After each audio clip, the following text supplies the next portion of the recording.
So hello everyone, स्वागत है आप सभी का। आज के वीडियो में स्टार्ट करते हैं। इस वीडियो को किसी भी तरह का कोई रिकमेंडेशन कॉल टिप नहीं है। इस बात का आपको खास तौर पे ध्यान रखना है।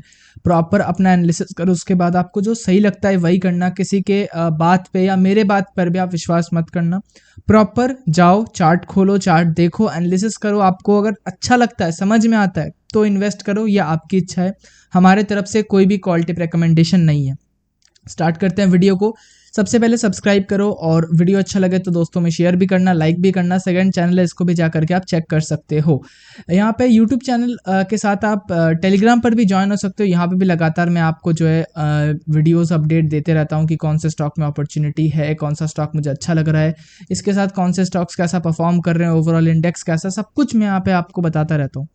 आज हम बात करने वाले हैं एनबीसीसी के बारे में। हमने काफ़ी ज़्यादा बातचीत की थी एनबीसीसी के बारे में। यहाँ पे आप देख सकते हो लगभग 9 डेज अगो यहाँ पे एक वीडियो है। उसके नीचे जाओगे आपको और भी मिलेंगे, ठीक है। तो इसके साथ आप सेकंड चैनल पे देखोगे तो यहाँ पर भी आपको देखो अराउंड 10 डेज अगो यहाँ पे आपको वीडियो दिख रहा है, ठीक है। तो हमने काफ़ी बात की थी एनबीसीसी के बारे में। और अब यहाँ पे एनबीसीसी में आज काफ़ी गिरावट हुई।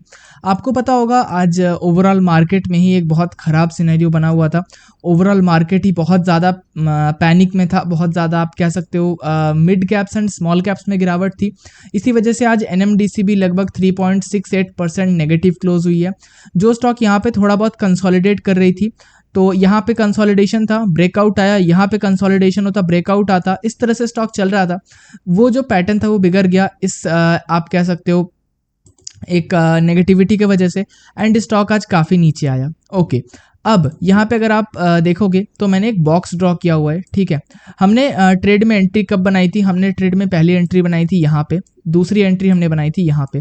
पहली एंट्री का लॉजिक क्या था? पहली एंट्री का लॉजिक था this is a monthly support, ठीक है। अगर आप चार्ट पे जाके चेक करोगे तो ये बहुत पहले का एक सपोर्ट है। ये पहला हमारा जो पॉइंट था, ठीक है। उसके बाद हमने जो दूसरी एंट्री बनाई थी वो इस जगह पे बनाई थी, सिमेट्रिकल ट्रायंगल पैटर्न को देख करके, ठीक है। अब अगर आप यहाँ पे देखोगे तो एक बॉक्स मैंने ड्रॉ किया है, इस बॉक्स पे आते हैं। अगर आप यहाँ पे देखो, ये क्या था? एक छोटा सा रेजिस्टेंस। उसके बाद ये ऊपर गया, ये क्या था? सपोर्ट, सपोर्ट, ब्रेक हुआ, ब्रेक होने के बाद ये क्या हुआ? रेजिस्टेंस, ब्रेक हुआ, ब्रेक होने के बाद ये क्या बना? सपोर्ट, ब्रेक हो गया, ब्रेक होने के बाद फिर ऊपर गया, फिर ये क्या बना? रेजिस्टेंस, ब्रेक हो गया, ब्रेक होने के बाद नीचे आए, ये क्या बना? सपोर्ट।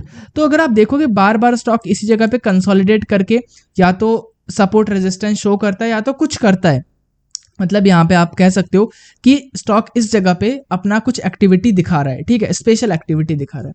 ओके, ये तो रेजिस्टेंस है, हमें पता ही है। तो ये जो सपोर्ट है, ये सपोर्ट अब बहुत एक इंपॉर्टेंट रोल प्ले करेगा, ठीक है। अगर आपको इसमें लॉन्ग टर्म जाना है, ठीक है, अगर देखो, अगर मैं अपनी बात बताता हूँ, अगर मुझे इसमें लॉन्ग टर्म जाना है तो इस जगह पे मैं ऑब्जर्व करूंगा। अगर कल हमें ग्रीन कैंडल देखने मिलती है, इसका मतलब कंफर्म हो जाता है कि एक सपोर्ट है, तो इसको मैं एज सपोर्ट मान करके यहाँ पे कुछ क्वांटिटी मैं ऐड कर सकता हूँ फॉर लॉन्ग टर्म, अगर मुझे जाना है तो, ठीक है। और यहाँ पे कब मैं वेट करके, अभी नहीं, अभी नहीं, अभी रेड कैंडल लगातार 3-4 दिन चल रहे हैं। ग्रीन कैंडल आने का प्रोबेबिलिटी वैसे भी ज़्यादा है, क्योंकि मैं आपसे हमेशा कहता हूँ जब भी यहाँ पे लगातार रेड कैंडल आ रहे हो तो समझ लेना कि ग्रीन कैंडल बहुत जल्द आने वाला है। और अगर लगातार रेड कैंडल बहुत पैनिक में आ रहे हो, इसका मतलब जो अगला ग्रीन कैंडल आएगा उसमें एक अच्छा पोटेंशियल होगा, मतलब उसमें एक अच्छा परसेंटेज होगा। फॉर एग्जांपल यहाँ पे देखो लगातार ग्रीन कैंडल्स आ रहे थे, रेड कैंडल आ रहे थे, 1 2 3 रेड कैंडल आए लगातार, ठीक है, और बड़े बड़े रेड कैंडल। उसके बाद एक ग्रीन कैंडल आया, 5% का अपर सर्किट, ठीक है। मतलब देखो लोअर सर्किट में खुला लेकिन बंद हुआ अपर सर्किट में, मतलब नीचे से ऊपर तक अगर आप बॉडी देखोगे तो ये 10% है, ठीक है। उसके बाद यहाँ पे अगर आप देखोगे तो उसी तरह से और भी चीज़ें, ठीक है, जैसे यहाँ पे रेड कैंडल है, देखो यहाँ पे रेड कैंडल है, तो जब ये कैंडल आया ये भी लगभग 2.5% के आसपास का कैंडल था, ठीक है। ये चीज़ होता है जब भी यहाँ पे रेड कैंडल एक बार में आई है तो पैनिक था। उसके बाद यहाँ पे भी देखोगे तो ये भी लगभग आप 5% का अपर सर्किट कह सकते हो। उसके बाद अगले दिन भी 5% का अपर सर्किट, फिर उसके अगले दिन भी लगभग थोड़ा डाउन था, उसके अगले दिन फिर 5% का अपर सर्किट। तो जब भी मैं सिंपल, मेरा आपका टॉपिक ये था कि मैं यहाँ पे आपको ये बता रहा था कि जब भी रेड कैंडल लगातार आते हैं इसका मतलब एक ग्रीन कैंडल आने वाला है, ठीक है। और यहाँ पे एक सपोर्ट भी है, तो एक अच्छा अपॉर्चुनिटी है फॉर लॉन्ग टर्म, ठीक है। अब बात करते हैं यहाँ पे स्विंग के बारे में, जो हम नॉर्मली बात करते हैं। तो हमारा जो इसका स्टॉप लॉस था, अगर आपको याद हो, हमारा स्टॉप लॉस था इस जगह पे, ठीक है। जस्ट अ सेकंड, ओके हाँ, तो हमारा स्टॉप लॉस था इस जगह पे, इस स्विंग के नीचे हमारा स्टॉप लॉस था और ये था 13% का। मैंने यहाँ पे आपको पोजिशनल ट्रेड बताया था कि यहाँ पे हम इस स्टॉप लॉस को आगे ट्रेल करेंगे, तो अब इसका मौका आ चुका है। अब अगर ये टूटता है, अगर ये सपोर्ट रेजिस्टेंस का जो लेवल है वो टूटता है, नीचे के साइड ब्रेकडाउन आता है, तो हम यहाँ पे एग्जिट करने वाले हैं स्टॉप लॉस को मानकर। तो हमारा स्टॉप लॉस अब कहाँ हो जाएगा, हमारा स्टॉप लॉस हो जाएगा इस कंसोलिडेशन के जस्ट नीचे, ठीक है। इस कंसोलिडेशन के जस्ट नीचे हमारा स्टॉप लॉस होगा और जैसे ही ये जो लेवल है वो ब्रेक होगा, देखो अब यहाँ पे जो नंबर है 131, मैं इस नंबर को नहीं देखूंगा, समझो इस चीज़ को, मैं इस नंबर को नहीं देखूंगा, ये 131 है।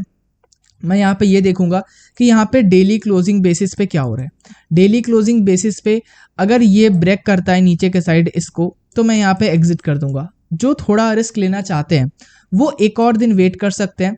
अगर ये वापस से घूम करके ऊपर चला जाता है और क्लोज हो जाता है अगेन ऊपर, तो यहाँ पे वो कंटिन्यू कर सकते हैं, ठीक है। दो बातें हुई, एक बार मैं फिर से रिपीट करता हूँ। अगर ये ब्रेकडाउन होता है, रेड कैंडल क्लोज कर जाती है इस जोन के नीचे, तो मैं यहाँ पे स्टॉप लॉस मान के एग्जिट कर दूंगा फॉर सेफ प्लेयर्स के लिए ये है।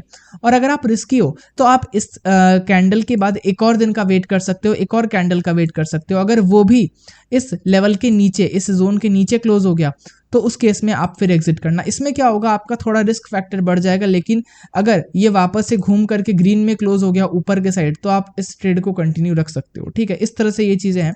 बाकी फॉर द मोमेंट मुझे लगता है कि अभी भी सेटअप कुछ खराब नहीं हुआ है, आप इसे रिटेस्ट भी कह सकते हो, ठीक है। ये जो पैटर्न चल रहा था इसका एक रिटेस्ट भी आप इसे कह सकते हो कि ये रिटेस्ट करने आया है।